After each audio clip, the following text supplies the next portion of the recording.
ಪ್ರತಿಭಟನೆ ಮುಖಾಂತರ ಸಿದ್ದರಾಮಯ್ಯನವರಿಗೆ ಮನಸ್ಸಲ್ಲಿದ್ವಿ. ಈ ಕೊಚ್ಚ ಸಮಾಜ ಅತ್ಯಂತ ಹೀನಾಯ ಸ್ಥಿತಿಯಲ್ಲಿದೆ. ಹೀನಾಯ ಸ್ಥಿತಿಯಲ್ಲಿರೋರನ್ನ ಹೋಗಿ ಬಲಾಢ್ಯ ಸಮಸ್ಯೆಯಲ್ಲಿ ಸೇರಿಸ್ತಾರೆ. ಸರ್ವರಿಗೂ ಸಮಪಾಲು ಅಂತ ಯಾಕೆ ಹೇಳ್ತಾರೆ? ಹಾಗಲ್ಲ, ಸರ್ವರಿಗೂ ಸಮಪಾಲು ಕೊಡ್ಲಿಕ್ಕಾಗಲ್ಲ.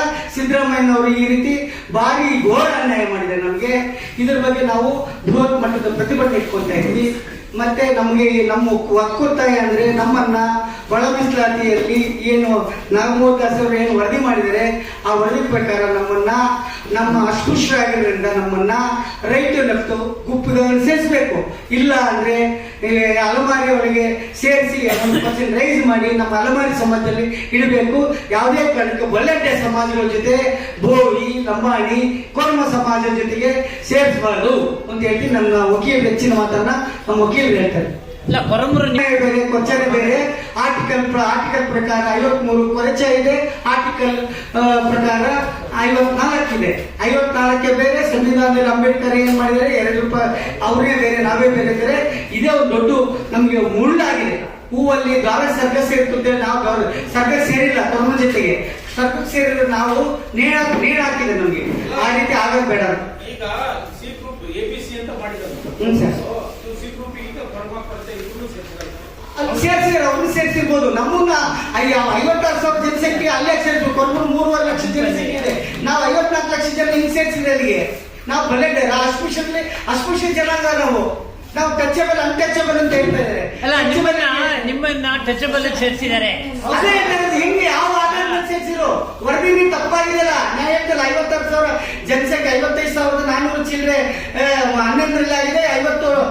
ಈಗ 25ರಲ್ಲಿ 56,000 ಚಿಲ್ಲರೆ 750 ಜನ ಅಷ್ಟೇ ಹೆಚ್ಚಿಗೆ ಆಗಿರಲ್ಲ. ಬಟ್ ನಾಗಮೋಹನ್ ದಾಸ್ ವರದಿನಲ್ಲಿ ಇದ್ದಂಗೆ ಮಾಡಿದೀವಿ ಅಂತ ಹೇಳ್ತಾರಲ್ಲ. ನಾಗಮೋಹನ್ ದಾಸ್ ವರದಿ ಶುದ್ಧ ಸುಳ್ಳು.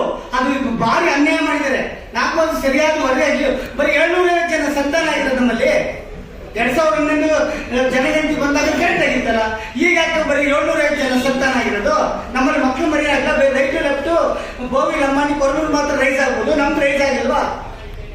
ಯಾಕೆ ಯಾವ ಉದ್ದೇಶ ಮಾಡಿದ್ರು? ಮನೇಲಿ ಕುತ್ಕೊಂಡು ಆಫೀಸ್ ಕುತ್ಕೊಂಡು ಸರ್ವೆ ಮಾಡ್ಕೊಂಡಿದ್ದಾರೆ.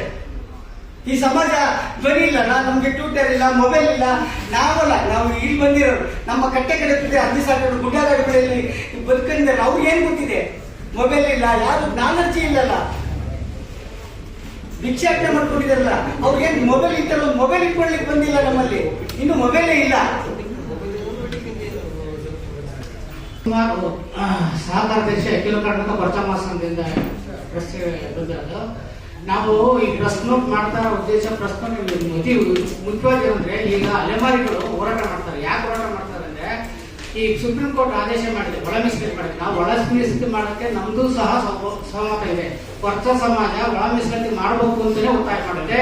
ಆದ್ರೆ ಮಾಡಿರೋ ಒಳ ಮೀಸಲಾತಿ ತಪ್ಪಿದೆ, ತಪ್ಪಾಗಿ ಮಾಡಿದ್ದಾರೆ. ಯಾಕಂದ್ರೆ ನಮ್ಮ ಅಲೆಮಾರಿಗಳು ಏನೋ ನಾವು 50 ಜಾತಿ ಅಲೆಮಾರಿಗಳಿದೀವೋ, ನಾವೆಲ್ಲರೂ ಹಿಂದುಳಿದ ಜನಗಳು, ಅಸ್ಪೃಶ್ಯ ಜನಾಂಗದವರು. ನಾವು ನಮಗೆ ಸಪರೇಟ್ ಆಗಿ ನಮಗೆ ಪ್ರತ್ಯೇಕ ಮಾಡಿ 2% ನಮಗೆ ಕೊಟ್ಟಿದ್ರೆ ಸಿದ್ದರಾಮಯ್ಯ ಸರ್ಕಾರನ ಅವರು ನಮ್ಮ ಜನಾಂಗ ಅಳಿವು ಎಲ್ಲಿದೆ ಅಲ್ಲಿ ತನಕ ಸಹ ಏನು 50 ಜಾತಿಯ ಅಲೆಮಾರಿ ಜನಾಂಗದವರು, ಆ ಜನಾಂಗ ಇರೋವರೆಗೂ ಸಹ ಸಿದ್ದರಾಮಯ್ಯ ನಡೆಸಿದ್ರು. ಸಿದ್ದರಾಮಯ್ಯವರು ಐದ ನಾಯಕರು ಮತ್ತೆ ಏನು ಹಿಂದುಳಿದವರು ಧ್ವನಿ ಇಲ್ಲದವರಿಗೆ ಧ್ವನಿಯಾಗಿರ್ತಾರೆ ಅಂತೇಳಿ ಹೇಳ್ತಿದ್ರು. ಹಂಗಾಗಿ ಸಿದ್ದರಾಮಯ್ಯ ಬಗ್ಗೆ ಎಲ್ಲ ಅಲೆಮಾರಿಗಳು ಸಹ ನಾವು ಬಹಳ ಆಸೆ ಆಕಾಂಕ್ಷೆಗಳನ್ನ ಇಟ್ಕೊಂಡಿದ್ವಿ. ಆದ್ರೆ ಇವತ್ತು ಮಾಡಿರೋದು ನಮ್ಮನ್ನ ಕಗ್ಗೋಲೆ ಮಾಡಿದ್ದಾರೆ.